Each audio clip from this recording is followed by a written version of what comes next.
त्रिवेणी क्या है, सनातन क्या है, और जो करीब 40-50 करोड़ लोग जो वहां पहुंचे हैं वो क्या है, उनको तो अकल नाम की चीज है नहीं। जल्द से जल्द, मुश्किल से 1 से 2 दिन में, 48 घंटे के अंदर में पर्दाफाश होगा उन कातिलों का।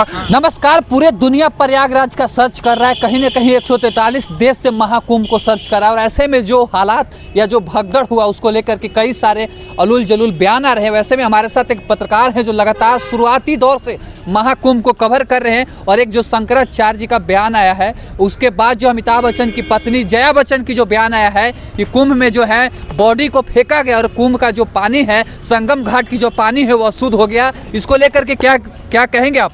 जो अमिताभ बच्चन की पत्नी है जया बच्चन, वो कह रही है कि वहाँ पे बॉडी को संगम घाट में फेंका गया है और वो जो पानी है वहाँ का संगम घाट का वो अशुद्ध हो चुका है, वो नहाने लायक नहीं है। इसको लेकर क्या कहेंगे आप? भी सनातनी इस बार का महाकुंभ जो है देश ही नहीं पूरा विश्व जो है जाग उठा है और सनातनमय हो चुका है।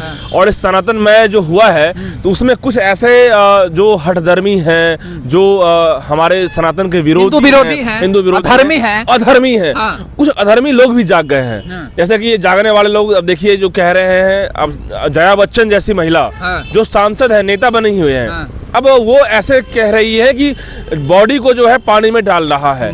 भैया आप ये समझो कि वहां पर में जिस तरीके से आर्टिफिशियल इंटेलिजेंस के तमाम कैमरे बता रहे हैं कि कुछ उपद्रवी लोग वहां जाकर के भगदड़ हुआ नहीं, भगदड़ करवाया गया। लोगों की जान लेने वाले जो हैं वो भगदड़ करवाने वाले लोग हैं, उनका धीरे धीरे पर्दाफाश हो रहा है। तो फिर ऐसे लोगों का जो है धीरे धीरे पर्दाफाश हो रहा है। और ऐसी अब सांसद है, को नहीं लगता है क्या कि जो सनातन धर्म को ठेस पहुंचा है, जिस तरीके से उन्होंने बयान में कह रहा हूँ, वो कहती है कि लाश को जो है गंगा में जो फेंका जा रहा है, मैं कह रहा हूँ कि वहाँ की जो स्थिति तो उन्होंने देखा नहीं, एक बार भी तो गई नहीं वहां पर में, न डुबकी लगाने गई नहीं है। संगम क्या है, त्रिवेणी क्या है, सनातन क्या है, और जो करीब 40-50 करोड़ लोग जो वहां पहुंचे हैं वो क्या है, उनको तो अकल नाम की चीज है नहीं। वो तो पॉलिटिकल मतलब कि नेतागिरी की आड़ में वो अलूल जुलूल कुछ भी बोल रही है अपने रोटी सेकने के लिए।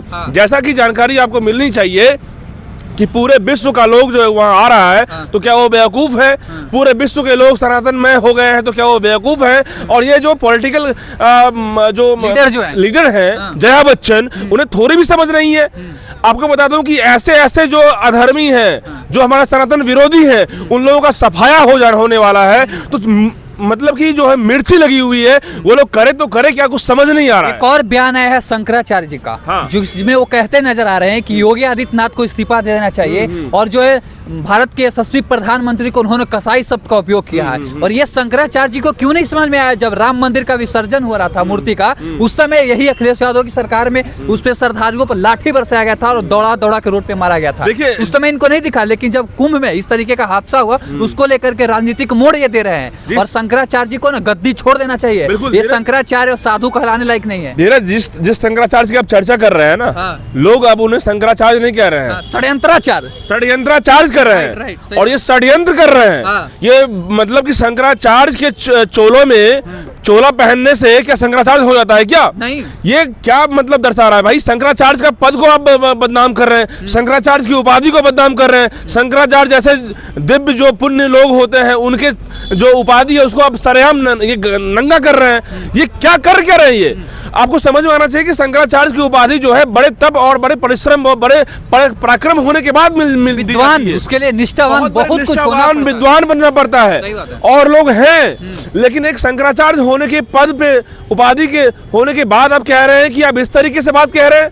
आप कह रहे हैं कि सपा का एजेंट बनकर काम कर रहे हैं, समाजवादी पार्टी का एजेंट बनकर ये काम कर रहे हैं। मुझे समझ में नहीं आ रहा है कि भाई सनातन के धर्म के काम करने वाले लोग ये सपा के एजेंट बन रहे हैं। और सपा के एजेंट यदि बन रहे हैं तो ये सनातन के लोग हैं, ये इन्हें अब माफ नहीं करेगा। ये इन्हें जो है अरेस्ट करवाएगा, ये इन्हें चोला उतरवाएगा।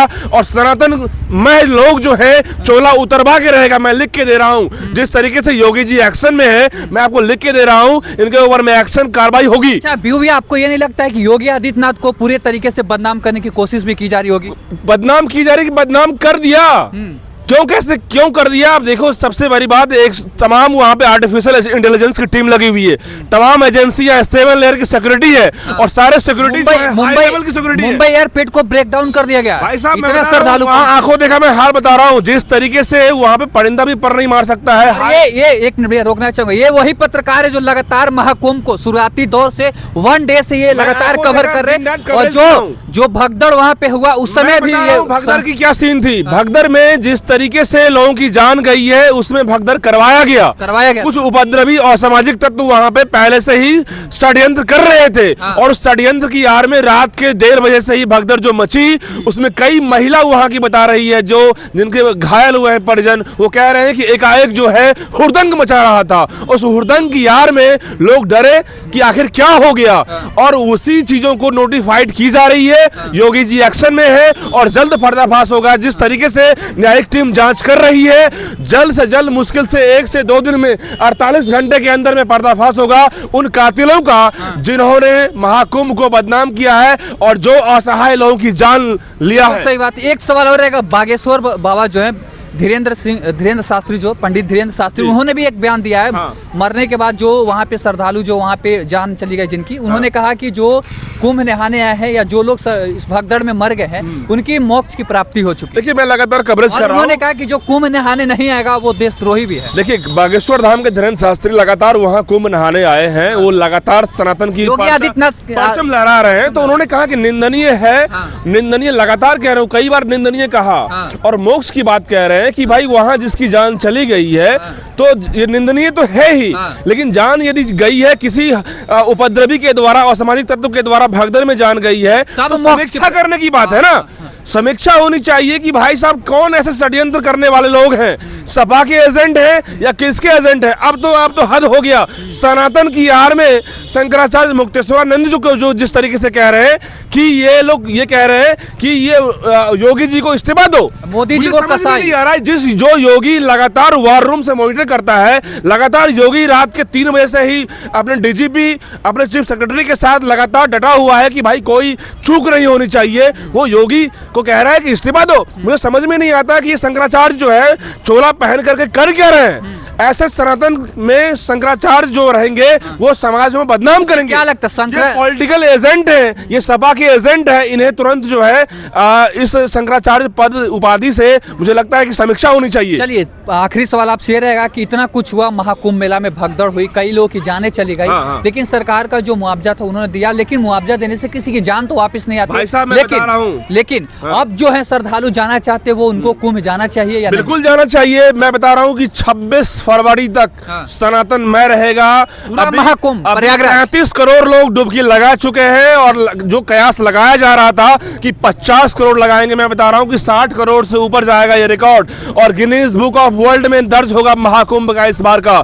ये अद्भुत महाकुंभ। 144 ईयर का ये जो महाकुंभ है ना, गिनीज बुक ऑफ वर्ल्ड में दर्ज हो गया है। बस ऐलान है, और मैं बता रहा हूँ कि पूरे विश्व स्तर पर ऐसा महाकुंभ जो है कलयुग में पहली बार हुआ है, और अब आने वाला वक्त जो है 144 साल के बाद होगा वो अद्भुत होगा। लेकिन मैं बता रहा हूं कि जो लोग भी उपद्रवी हैं, सपा के एजेंट हो, बसपा के एजेंट हो, या विपक्षी हो, या जो भी लोग बयान दे रहे हैं, शंकराचार्य हो, वो लोग को छोड़ा नहीं जाएगा। और बहुत बहुत धन्यवाद। लेकिन जो भी श्रद्धालु अगर जाना चाहते हैं कुंभ, यहाँ संगम घाट पे, संगम घाट का मतलब समझ लीजिए, गंगा जी का पानी नहीं, वहाँ 3 नदियों का पानी का मिलन होता है, तब जाके संगम घाट, और त्रिवेणी नदी भी वही है, तब लोगों का आस्था और वहाँ पे जा रहा है। और कहीं ना कहीं मुंबई एयरपोर्ट को ब्रेक डाउन कर दिया गया, तब भी लोग जो श्रद्धालु है वो जानने से रुक नहीं है, और लगातार जो श्रद्धालु है वो वहाँ पे भीड़ लगी हुई है। कहीं ना कहीं लगातार जो है लोगों की जो संख्या है वो बढ़ते ही नजर आ रही है। महाकुंभ में ऐसा कुछ नहीं है, लोगों की अफवाह से बचिए, और ऐसा कुछ नहीं। यदि आपका श्रद्धा और विश्वास है, आस्था है, तो जरूर जाके संगम घाट पे डुबकी लगाइए, आनंद लीजिए, और अपना जो है वो जो भी चीजें परम आनंद का जगह है, परम आनंद लीजिए। चूंकि 144 साल के बाद यदि हम जीवित रहेंगे नहीं रहेंगे, हमारे जो बच्चे होंगे उसके भी बच्चे होंगे, वो आनंद लेंगे अगला महाकुंभ का। इसलिए जो भी लोग हैं 26 फरवरी तक आनंद लीजिए। बहुत बहुत धन्यवाद। महाकुंभ को लेकर आप क्या सोचते हैं, कमेंट बॉक्स में अपनी प्रतिक्रिया साझा करिएगा। बने रहिए। नमस्कार, जय हिंद।